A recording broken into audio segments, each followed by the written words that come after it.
Everyone thought Cole Palmer was finished the moment he quietly ran off the pitch and vanished into the crowd.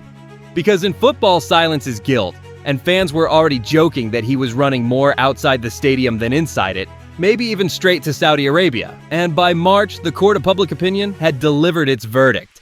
Especially when Chelsea limped toward a Conference League final with their reputation on the line, and Palmer had just 3 assists in 30 games, no open play goals, and headlines calling him exposed, until the exact moment Chelsea were seconds from humiliation, and Palmer chose chaos instead, delivering 2 assists in 5 minutes after 276 days of waiting, flipping the entire tie on its head like it was nothing, then disappearing again only to resurface at the Club World Cup, where after 6 months and 28 matches without an open play goal, he dismantled PSG in one of the most devastating final performances ever, triggering tantrums instead of trophies and forcing people to ask whether this was coincidence or control.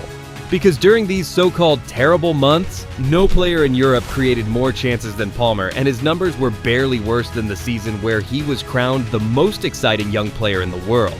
A reality everyone ignored as panic spread around Enzo Maresca's arrival. Fears that Pep's tactical disciple would suffocate Palmer the same way City once did until the season actually began, and Palmer shattered it within weeks, winning back-to-back Goal of the Month awards, producing 3 assists in 14 minutes, handing out tap-ins, scoring screamers, and then against Brighton delivering the greatest first-half English football has ever seen. 4 goals before halftime, a 9-minute hat trick. Shots off the post, goals ruled out, defenders terrified, commentators joking whether he could score from a corner, all while playing so deep he looked like a right back, creating chance after chance for teammates who simply couldn't finish, leaving him with no assists despite perfection. A warning sign that would define the season, because while Salah would end up receiving the most progressive passes in the league, Palmer would finish almost last among his own forwards. And that's when the truth became clear. Cole Palmer never disappeared. Football just stopped seeing what he was actually doing.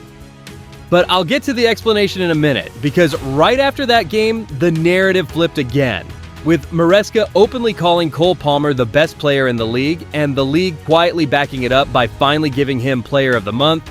Then days later, fans voting him England's Player of the Year after he'd been benched all Euros by Southgate, yet still somehow ended as their most decisive player per minute. And just as that vindication settled in, Palmer struck again, scoring the winner against Newcastle. Then, despite a quiet November where he only played 3 matches, he returned by assisting and smashing in a screamer against Aston Villa that glued the keeper to the floor and took him to 30 Premier League goals in just 46 Chelsea games. A number Hazard needed 88 to reach and Drogba 67, even Hasselbank taking longer while offering fewer assists. And that same match showed Palmer wasn't just scoring but pressing like a machine, winning the ball back endlessly until even Neymar panicked into conceding a free kick on his own goal line. And still he wasn't finished, because days later, he equaled Chelsea's calendar year scoring record. Then stepped up against Spurs with everything on the line and converted a penalty to break it. Then stepped up again and chipped a Panenka to win the game, match Yaya Touré's perfect penalty record, and pushed Chelsea within touching distance of the top, with Paul Merson saying this version of Palmer was even better than his debut season. But football never lets a story stay clean for long, because suddenly, the goals stopped mattering, wins dried up, 4 matches passed without victory.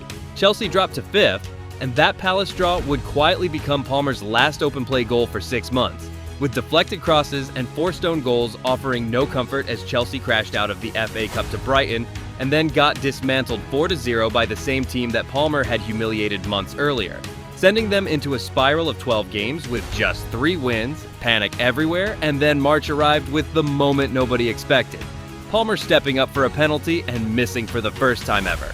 Maresca explaining he'd been sick, feverish, even running off mid-game. Then injury followed, 3 weeks out, Spurs looming, media exploding. Suddenly people rewriting history, calling last season a penalty illusion.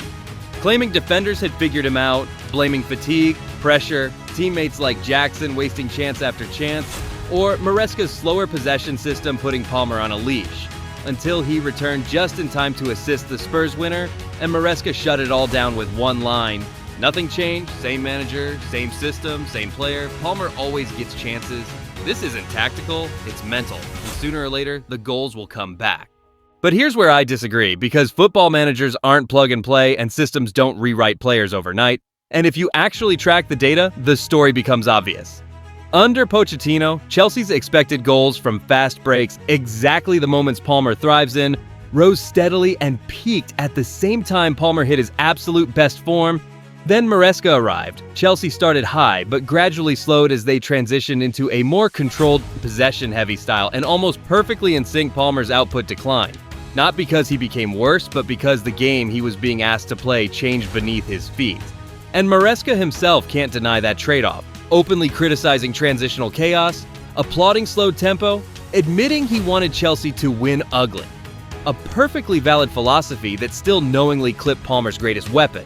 But what changed late in the season wasn't the system, it was Palmer, because against Liverpool, you saw the first real adaptation. Yes, the goal came from a penalty, but more importantly, Palmer stopped waiting for chaos and started dictating it, controlling tempo, choosing when to accelerate instead of reacting to it, hitting the post, creating 4 chances, being involved in every goal and securing Champions League qualification.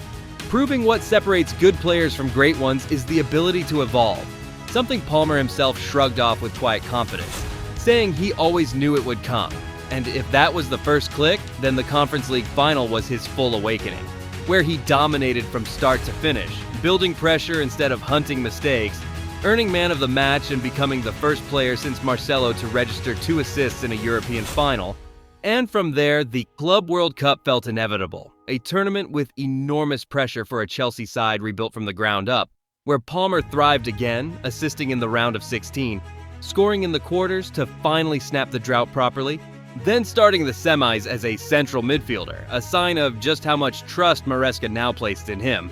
And PSG should have known better, because when Chelsea reopened the door to fast breaks, they unleashed both versions of Palmer at once. The controller when PSG sat deep and the executioner when they pushed high. The result, 2 goals, an assist, another man of the match, the dismantling of the so-called best team in the world, a world title for Chelsea, the Empire State Building glowing blue, and one unavoidable conclusion. Cole Palmer didn't fall off, he leveled up, and Chelsea, whether anyone likes it or not, are officially dangerous again.